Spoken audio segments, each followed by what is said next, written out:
World's strictest and largest prison. This mega prison has a capacity of 40,000. Prisoners here are the most unsafe people you can even imagine. 238 illegal migrants en route to Venezuela from the U.S. arrived in El Salvador early Sunday morning. Hours after the ink was dry, Judge James Boasberg blocked the act's usage, saying Trump failed to provide enough basis for the decision, but the planes carrying the detainees were already airborne. Hey, what's going on, everybody? If you made it through that quick intro, I want to thank you. You're the 1% of the 1%. Donald Trump is absolutely fulfilling promises by deporting criminal gang illegal aliens from this country. Donald Trump was able to broker a deal with the president of El Salvador to detain and house over 200 illegal alien suspected gang members from Venezuela for the sum of $6 million.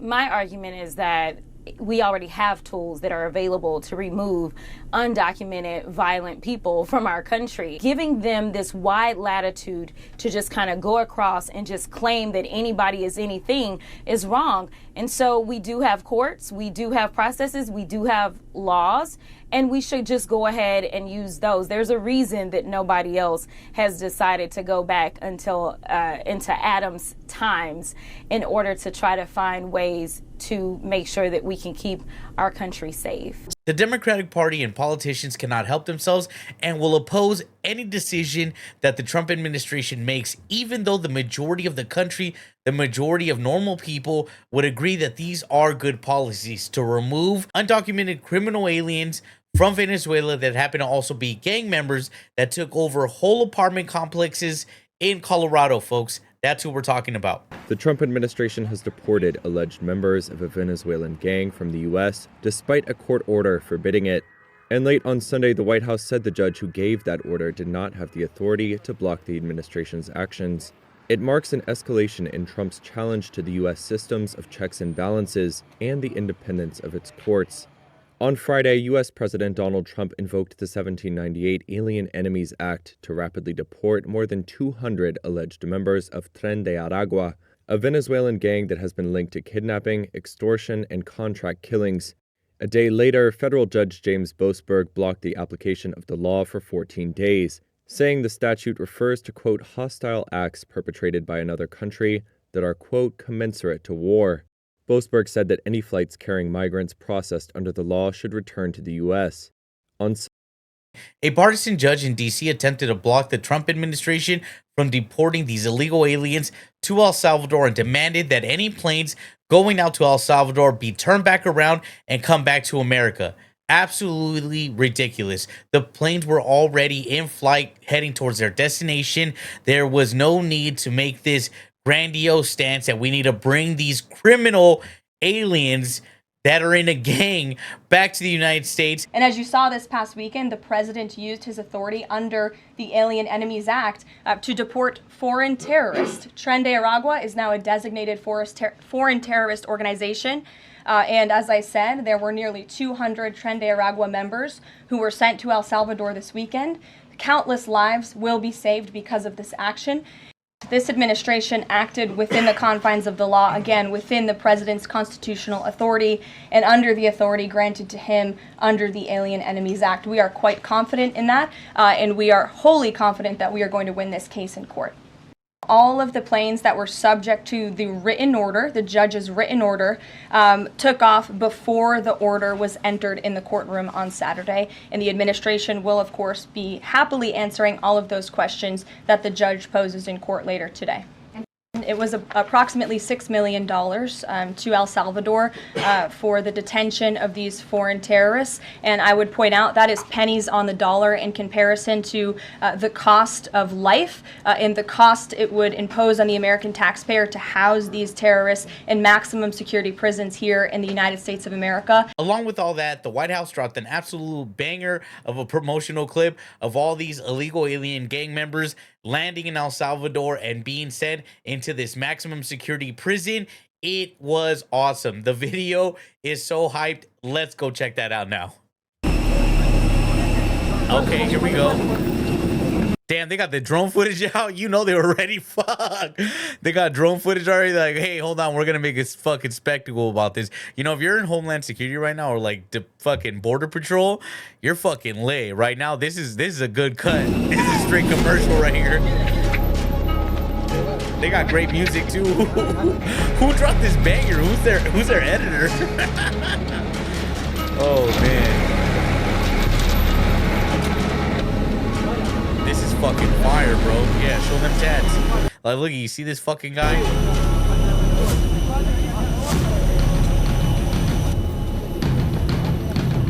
Oh, fucking nice build-up.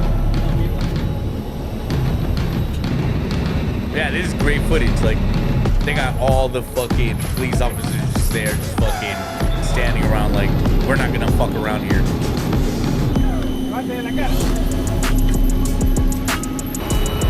Wow, dude, this one sucked so much fucking ass. Like, imagine you've like had full reign of apartment complexes in Colorado for the last 4 years under Biden. No one gave a fuck. You were doing whatever. And now you're like being deported to not even where you're from, not even Venezuela.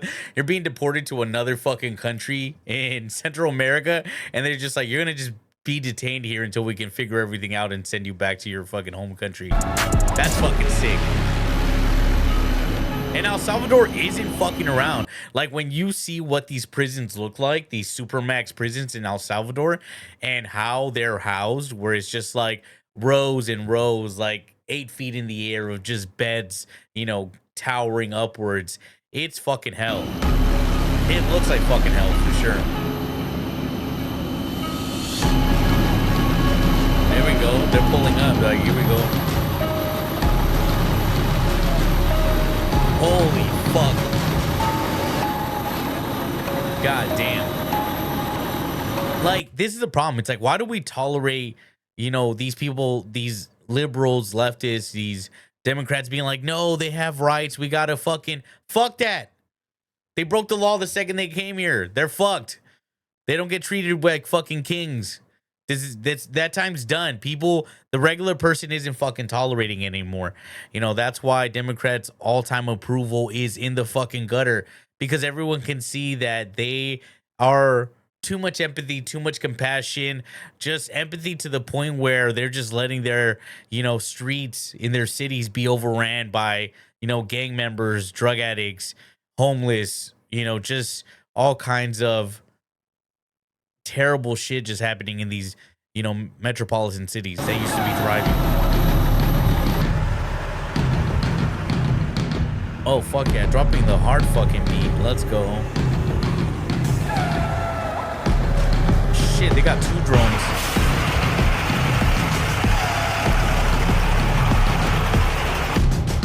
Who made this fucking absolutely killer fucking video, dude? This is a fucking banger.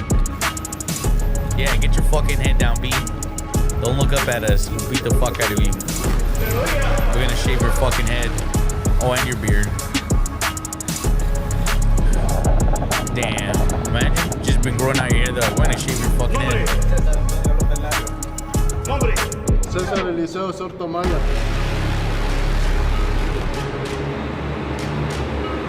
These are some fucking cinematic ass edits though. Easy!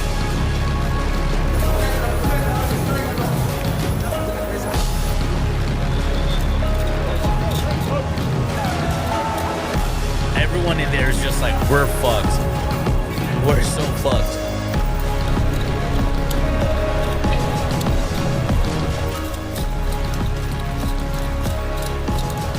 And they're like their handcuffs and the leg cuffs, I don't know, are so fucking tight that they literally have to be like hunched over.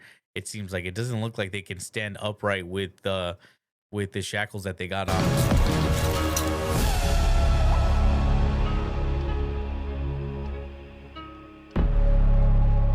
Fuck, this is a hard ass fucking just video. Like, the music, everything is just fucking absolutely banging. Like, this, and here's the real thing. It's just when the left tries to tell you to be compassionate, be all these things, have empathy for these criminals, you're just like, why?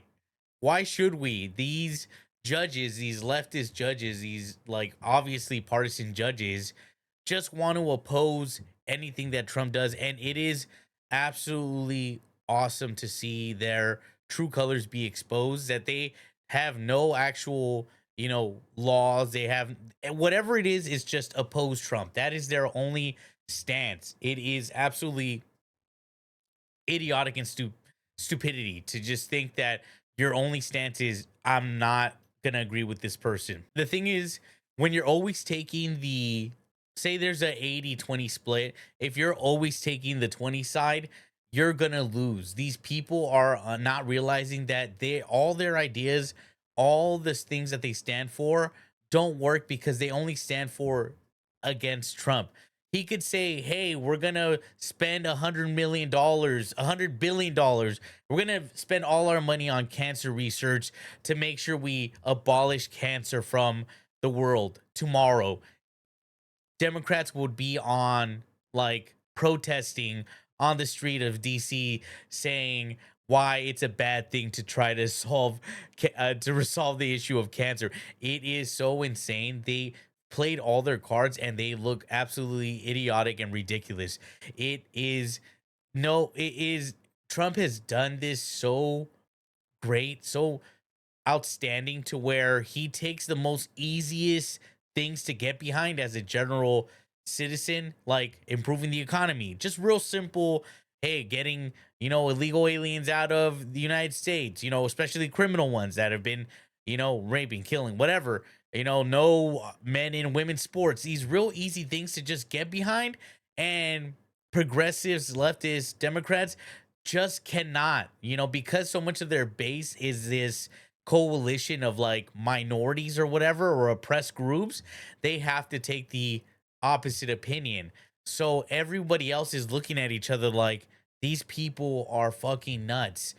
They need to retool. They need to like make some obvious stance and gain ground, because they are looking absolutely horrific. Democratic approval is at an all-time gutter.